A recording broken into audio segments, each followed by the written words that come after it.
নমস্কাৰ আপোনালোক সকলোকে মোৰ ইউটিউব চেনেল আসাম এক্সাম কৰ্ণাৰলৈ স্বাগতম জনাইছো স্লেট এক্সাম 2025 ৰ যি নটিফিকেশন আছিল নটিফিকেশন ইতিমধ্যে আউট হৈছে আপুনি যদি স্লেট এক্সাম দিব বিচাৰে তেতিয়াহলে এই নটিফিকেশনৰ জৰিয়তে জানিব পাৰিব আৰু এক্সাম কেতিয়া হ'ব সকলো কথা জনাম যদি এজন ভাল শিক্ষক হোৱা মন আছে বা এজন শিক্ষক হ'ব বিচাৰে তেতিয়াহলে আপুনি এই এক্সামটো দিব পাৰিব স্লেট এক্সামৰ ফুল ফৰ্মটো হৈছে ষ্টেট এলিজিবিলিটি টেষ্ট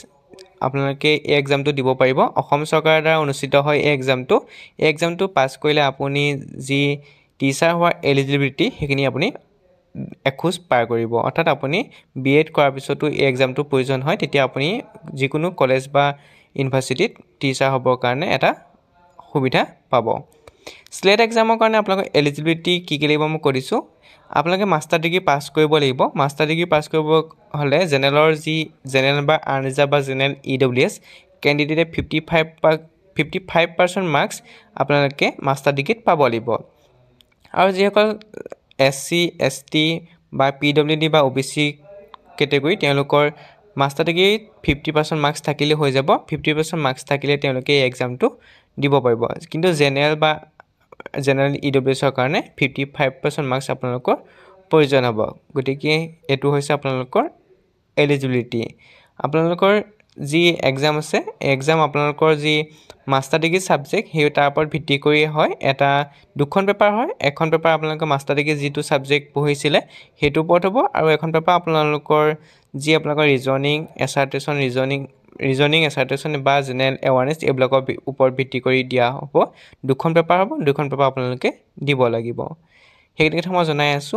এইখিনি আছে সাবজেক্টখিনি এইখিনি সাবজেক্টৰ কোডখিনি আপোনালোকে চাই ল'ব পাৰে আৰু টেষ্ট সেন্টাৰ এক্সাম দিবৰ কাৰণে টেষ্ট সেন্টাৰ আপোনালোকে এটা চাব পাৰে Guwahati university Dibrugarh university Tezpur university Assam university এগিটা হৈছে অসমৰ টেষ্ট সেন্টাৰ অথবা এক্সাম দিবৰ কাৰণে আপোনালোকে এক্সাম সেন্টাৰ যেটা সিলেক্ট কৰিব তেতিয়া এটা আপোনালোকে দিব পাৰিব যত আপোনালোকে দিব বিচাৰে এক্সামটো গুৱাহাটী ডিব্ৰুগড় তেজপুৰ আসাম মণিপুৰ ইউনিভাৰ্সিটি যেটো নৰ্থ ইষ্টৰ কাৰণে এক্সামটো হয় হেকানে নৰ্থ ইষ্টৰ কলেজ বিলাকৰ নাম ইউনিভাৰ্সিটি বিলাকৰ নামও দিয়া হৈছে নৰ্থ ইষ্টৰ ষ্টুডেন্টও দিব পাৰিব তাৰপিছত যদি আপুনি এবাৰ টেষ্ট সেন্টাৰটো সিলেক্ট কৰে তাৰপিছত আপুনি যদি চেঞ্জ কৰিব বিচাৰে টেষ্ট সেন্টাৰটো তেতিয়াহলে আপুনি 300 পেমেন্ট কৰিব লাগিব তাৰপিছত টেষ্টটো কেনেকৈ হ'ব ইয়াত কৈ দিছে the test will consist of two paper all the two papers will have only objective type question অৰ্থাৎ এমসিকিউ কোৱেশ্চন আহিব আপোনালোকে ডেসক্ৰিপটিভ কৰিব নালাগে অৰ্থাৎ লিখিব নালাগে মাল্টিপল চয়েস কোৱেশ্চন আহিব মাল্টিপল চয়েস কোৱেশ্চন ম্যাথিং আহিব assertion and reasoning true and false এইগিটা আহিব আপোনালোকৰ সিলেবাস গিটা এইগিটা দি দিছে এটা আপোনালোকৰ তাৰপিছত ইয়াত কৈছে দুখন পেপাৰ হ'ব ফাৰ্স্ট পেপাৰত 100 মাৰ্ক থাকিব 50টা কোৱেশ্চন আহিব 1 ঘণ্টা সময় সেকেন্ড পেপাৰখনত 100টা কোৱেশ্চন থাকিব 200 মাৰ্ক অৰ্থাৎ যিখন সেকেন্ড পেপাৰ আছে সেই সেকেন্ড পেপাৰখন আপোনালোকৰ মেজৰ বা যি মাস্টাৰ ডিগ্ৰী যিটো সাবজেক্ট পঢ়িছিলে তাৰ ওপৰত ভিত্তি কৰি 100টা কোৱেশ্চন আহিব paper 1 shall be general subject intended to assess the teaching research aptitude of the candidate আপোনালোকৰ টিচিং ৰিসাৰ্চ এপ্টিটিউড আহিব অৰ্থাৎ আপোনালোকে কেনেকৈ টিচিং কৰিব লাগে হেখিনি ওপৰত ভিত্তি কৰি কোৱেশ্চন খুদা হ'ব it will be primarily be designed to test reasoning ability comprehension divergent thinking and general awareness paper 2 আহিব মই কৈছো যে পেপাৰ 2 খন সম্পূৰ্ণ আপোনাৰ যি মাস্টাৰ ডিগ্ৰী সাবজেক্ট আছিল মেজৰ সাবজেক্ট আছিল তাৰ ওপৰত ভিত্তি কৰি আহিব ইয়াৰ কোনো ধৰণৰ নেগেটিভ মাৰ্কিং নাথাকে গতিকে আপোনালোকে এক্সামটো দিব পাৰিব আৰু আপোনালোকৰ যিটো আপোনালোকৰ প্ৰসিডিউৰ বা ক্ৰাইটেৰিয়া আছে ৰিজাল্ট হেতু কৈছে যে 6% ধৰা হ'ব ধৰিলক ইয়াত কৈছে যে 1,20,000 ষ্টুডেন্টে যদি এক্সামটো কাৰণে যদি ৰেজিষ্ট্ৰেচন কৰিছিলে পৰীক্ষাত যদি 1,00,000 ষ্টুডেন্ট অৱতীৰ্ণ হৈছিলে গোটেই অসমত 1,00,000 যদি পাস কৰে বা পাস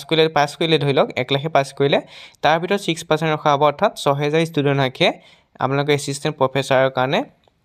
গণ্য কৰা হ'ব বা স্লট দিয়া হ'ব অৰ্থাৎ 1,00,000 ষ্টুডেন্টে দিছিলে পৰীক্ষাটো কিন্তু তাৰ ভিতৰত 6,000 ষ্টুডেন্টকে ৰাখিব সেই 6,000 ভিতৰত আকৌ ওবিসি কাৰণে 27% এসসি কাৰণে 15% এসটি কাৰণে 7.5% পিডব্লিউডি কাৰণে 5% জেনেৰেলৰ কাৰণে 35% আৰু ইডব্লিউএছৰ কাৰণে 10% এনেকে ৰখা হ'ব কথাটো আপোনালোকে হয়তো বুজি পাইছে হেতু ডিপেন্ড কৰিব ষ্টুডেন্টৰ ওপৰত বা যিমান সকল ক্যান্ডিডেটে এই এক্সামটো দিব তাৰ ওপৰত ডিপেন্ড কৰি 6% ৰখা মুঠতে আপোনালোকৰ 6% আপোনালোকে কোৱালিফাইং অৰ্থাৎ 6% হে এই এক্সামত কোৱালিফাই কৰিব পাৰিব বা এই এক্সাম পাস কৰিব গতিকে আপোনালোকে এইখিনি চাই ল'ব পাৰে আপোনালোকৰ এক্সামৰ ডেটটো হয়তো মাৰ্চত নে কিহত দিয়া হৈছে এক্সাম মাৰ্চত অনুষ্ঠিত হ'ব কোনোবা এটা দেওবাৰত দিয়া হৈছিলে ইতিমধ্যে নটিছখনতে উল্লেখ কৰিছে ইয়াতো আপোনালোকক উল্লেখ কৰা নাই মই এইটো আপোনালোকক জনাই দিম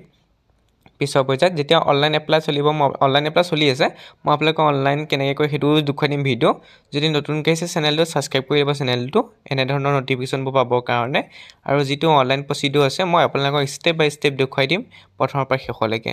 ইয়াত কৈছে the candidate will be allowed to carry the carbon print out OMR and test booklet অৰ্থাৎ এক্সাম দিয়াৰ পিছত আপোনাক কাৰ্বন